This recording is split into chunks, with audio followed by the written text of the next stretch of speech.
Recently, we got some real information about kit details for lynae and Mornye, and unlike all the sloppy, baseless speculations that people have been spreading on the internet, this one is real, as I turned Chinese a few days ago, so I decided to raid Kuro Game headquarters to get some info and images for this video. And this is all that I could get out from there without being caught. And just so you know, this was not an easy job, so make sure to hit that subscribe button and join us on Discord too, as I am planning a giveaway, and a few random subscriber will be selected from this video. So just leave your UID and server in comments, and the results will be delivered when we reach 2K subs. So, ni hao, and let's get started. Now, I'll make a separate video for lynae's kit info so that you guys don't get confused. So starting with Mornye's first, her basic attacks. In her standard form, she performs a fluid chain of up to 4 consecutive strikes dealing fusion damage. The flow feels very deliberate because her mid-air and dodge mechanics act as shortcuts in her combo string. If you perform a plunging attack from the air, you can immediately follow it up with the third stage of her basic attack. Similarly, her heavy attack consumes stamina, as you would expect, but her counter attack is where the skill expression starts. If you trigger a basic attack after a successful dodge, she deals fusion damage and lets you instantly skip to the second stage of her basic attack chain. However, all of those basic moves are just the foundation because her kit completely transforms based on her resonance skill and forte state. Her skill has 2 distinct variations depending on whether she is flying or standing. The default version serves as a defensive parry.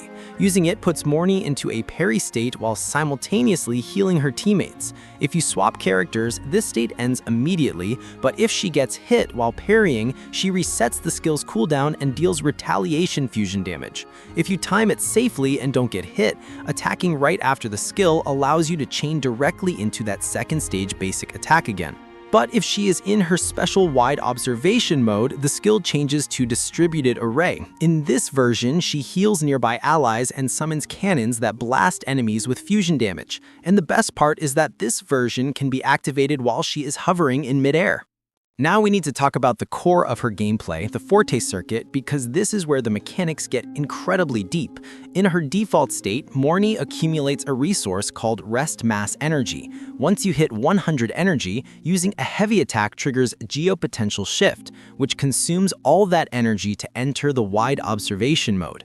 This isn't just a stance change. She literally lifts off into the air for 30 seconds, creating a syntony field around her. This field is a support powerhouse. It deals continuous fusion damage to enemies, it heals allies inside it every 3 seconds, it increases their interruption resistance, and it massively boosts the efficiency of off-tune accumulation by 50%. While she is floating, her resource bar changes to relative impulse. But if the bar isn't full, her attacks are replaced by enhanced basic attacks. But if you hit 100 impulse, she unleashes a special heavy attack called Inversion, which dumps all that impulse to deal massive fusion damage and applies an observation mark. You have to be careful while flying though. If Mornye is attacked or knocked up, you can press dodge to return to the floating state, but this safety net can only be triggered up to 3 times. Also, if she lands on the ground, uses a gadget, swaps characters, or jumps, the mode ends immediately. If you thought the Forte was complex, wait until you see the scaling on her Resonance Liberation or Ultimate. It is an AoE nuke dealing fusion damage, but it introduces a passive called Critical Protocol that changes how you build her entirely.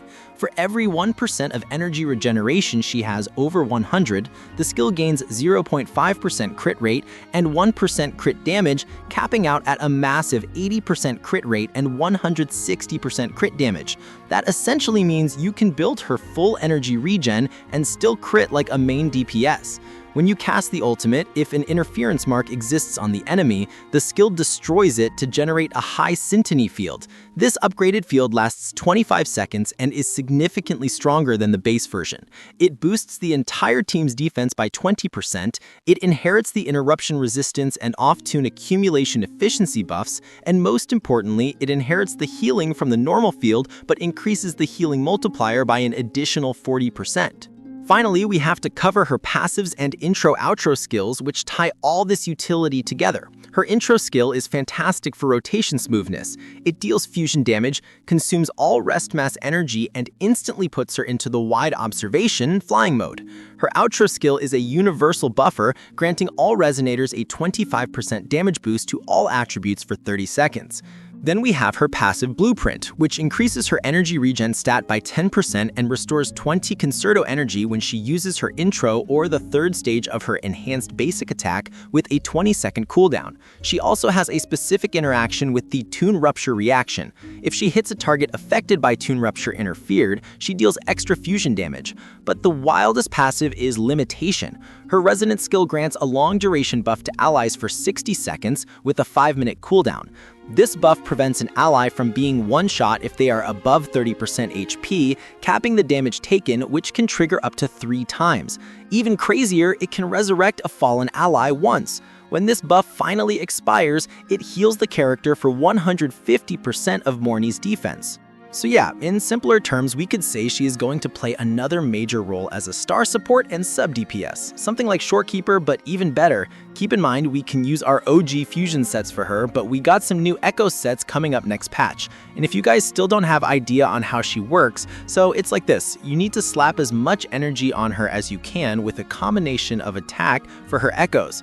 Talking about the info about her weapon is not crystal clear yet, as I would have to raid Kuro headquarters again, but don't worry, beta servers are up now, so I'll make sure to give you guys a quick update when I post the lynae kit info, and that would be within 24 hours. So let me know what you guys think about Mornye. Are you guys excited about her or lynae? Also make sure to hype up the video if you are on mobile, it helps a lot, and make sure to join us on Discord. Thanks for watching, and I'll see you all in the next one. Goodbye. Yeah!